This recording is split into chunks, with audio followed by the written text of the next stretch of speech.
The smell of gunpowder hangs like a ghost. Los Angeles, 1972. A private shooting range in the San Fernando Valley. Concrete walls pockmarked with 1,000 bullet holes. Fluorescent lights buzzing overhead. Brass shell casings scattered on the floor like golden teeth. A man stands at the firing line. His name is Frank Russo, ex-military, weapons instructor, 3 tours in Vietnam. He has killed men at distances most people cannot see. His hands do not shake. His eyes do not blink. He is a machine built for one purpose. He holds a Colt 45, the same pistol he carried through the jungle, the same pistol that has ended more lives than he cares to count. A small group watches. Film producers, stuntmen. They have come to consult on a movie, a scene where the hero disarms a gunman. It's impossible, Frank says. He ejects the magazine, shows them. Empty. Even with no bullets, you cannot reach me before I pull the trigger. He reloads. Chambers around. The sound is metallic, final. Human reaction time is 0.25 seconds. A bullet travels faster than sound. From 10 feet, I put 3 rounds in your chest before your brain registers that I moved. The producers nod. Every weapons expert says the same thing. Guns beat hands. Distance beats speed. Physics beats fantasy. Then a voice from the back. May I try? The group parts. A small man steps forward. Dark shirt. Calm eyes. He moves like smoke. Present but weightless. This is Bruce Lee. Frank looks at him. Sizes him up. The way a predator sizes up. Something that doesn't know its prey. You're the movie guy. The kung fu guy. I am. And you think you can reach me from 10 feet before I shoot. I think distance is an illusion. Frank laughs. The laugh of a man who has seen death up close and knows exactly how fast it travels. An illusion? He shakes his head. Son, I've killed men from 200 yards. 10 feet might as well be 10 inches. You take one step, you're dead before your foot hits the ground. Internal monologue. He believes in his weapon.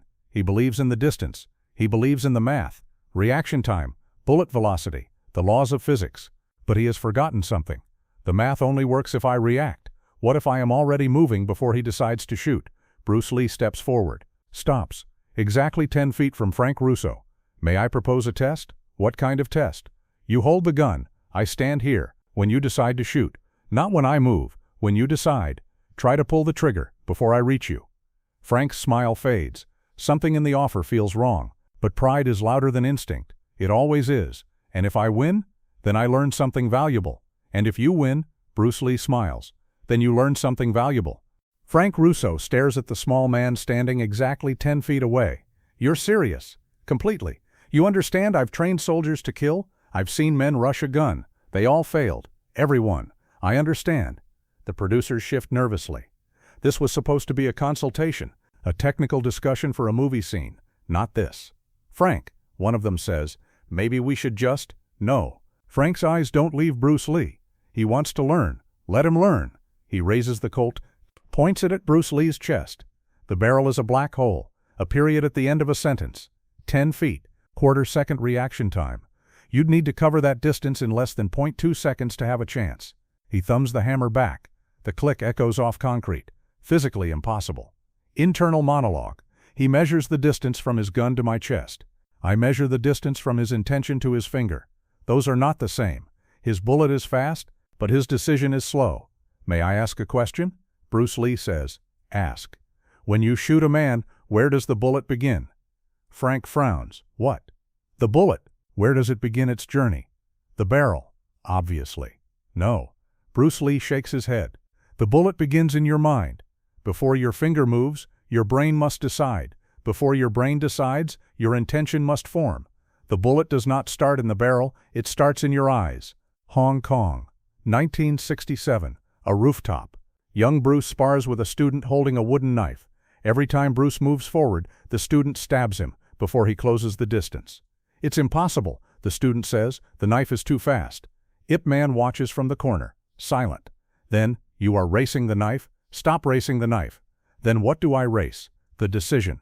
Ip Man steps closer. The knife does not move until the mind commands it. The mind must see, must process, must choose. By the time it is chosen, you should already be there. How do I know when the mind is chosen? Watch the eyes.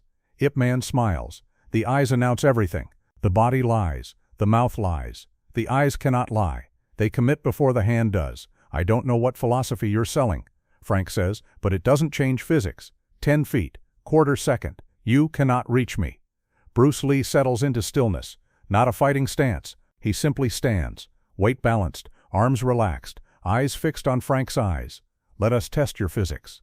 When do we start? We have already started. Frank blinks. Shoot whenever you decide to shoot, Bruce Lee says. Do not warn me. Do not count down. Simply decide and see if you can pull the trigger before I reach you. The producers hold their breath. The range is silent except for the buzz of fluorescent lights. Frank's jaw tightens. His finger rests on the trigger. The Colt is aimed at Bruce Lee's heart. He is a killer. He has done this 100 times. Line up. Squeeze. Simple. So why is he hesitating? Internal monologue. He feels it now. He does not understand it, but he feels it. Something is wrong. The prey is not afraid. The prey is watching. Not the gun. The eyes. Waiting for something only the prey can see. Frank's grip tightens on the pistol. Bruce Lee doesn't move, doesn't blink, doesn't breathe. 10 feet of empty air between them. A quarter second that will last forever. Frank's finger begins to squeeze. The decision forms in Frank Russo's mind. Now. His brain sends the signal. His finger begins to squeeze. The trigger moves 1 millimeter. 2. Bruce Lee is already gone. Not moving. Not running. Gone. As if the 10 feet between them were a lie that simply dissolved. Frank's eyes cannot track it. His brain cannot process it. One frame. Bruce Lee is 10 feet away. The next frame. A hand is on his gun. The trigger completes its pull. The hammer falls. Click. Empty chamber. Frank had short-loaded the magazine during his demonstration. A training habit. Muscle memory. But it doesn't matter, because even if there had been a bullet, it would have fired into the ceiling. The barrel is pointing straight up, redirected by a hand that arrived before the shot could leave. Bruce Lee stands beside him now, left hand controlling the gun. Right hand open, fingers hovering 1 inch from Frank's throat. Bang! Bruce Lee's voice is soft, almost gentle. You're dead. Frank Russo cannot speak. His body is frozen, not from fear, but from impossibility. His brain is still trying to understand what his eyes refuse to see. 10 feet, less than a quarter second. That is not speed, that is something else. Internal monologue. The distance was never the obstacle. His decision was the obstacle. I watched his eyes. I saw the intention form, the micro-tension, the focus shift, the commitment. By the time he decided to shoot, I had already decided to move. I was not faster than his bullet. I was faster than his choice. Bruce Lee releases the gun, steps back, returns to exactly 10 feet away. Again, Frank stares at him.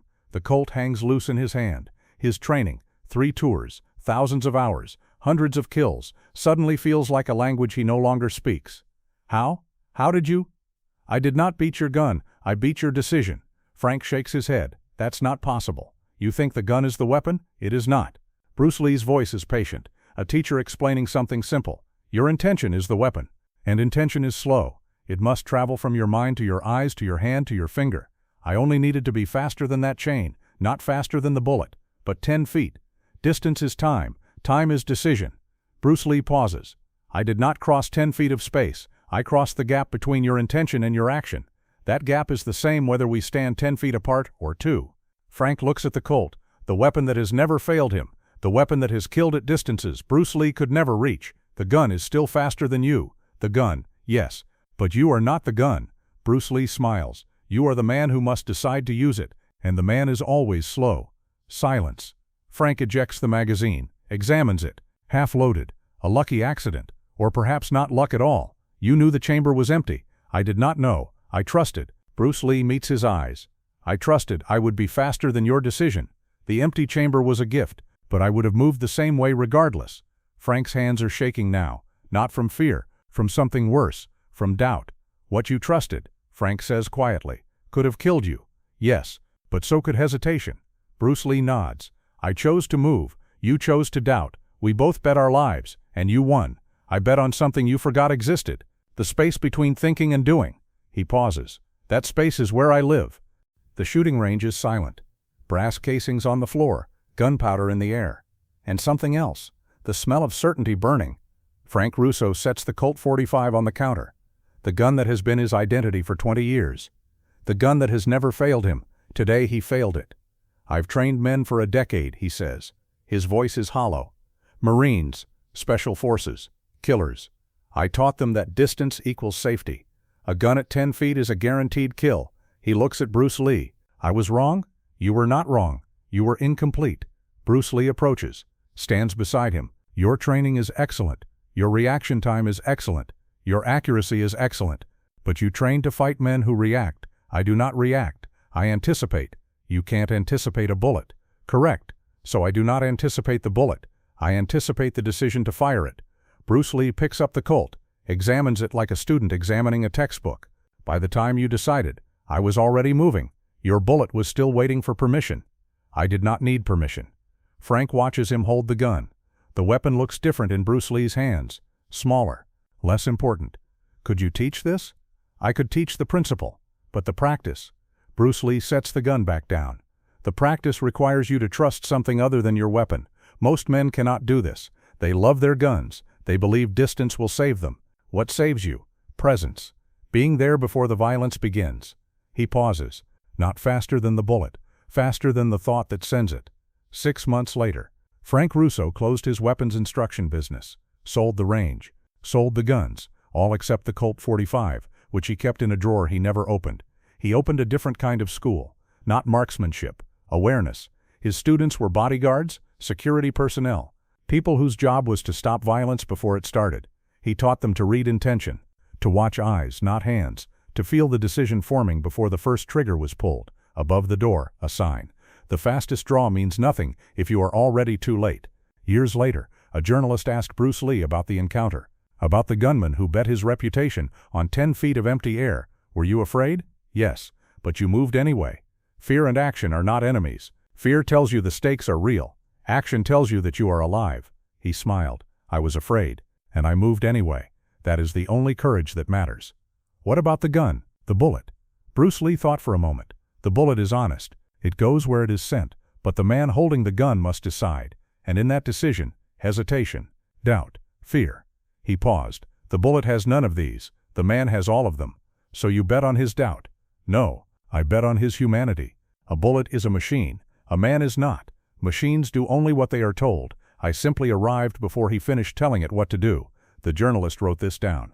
What would you say to someone facing a gun right now? Bruce Lee considered the question. I would say, do not look at the gun. Look at the eyes. The gun cannot decide. Only the eyes can decide. And in the moment between decision and action, that is where you live or die. The longest distance is not between two bodies. It is between intention and action. Cross that distance first, and no weapon in the world can touch you.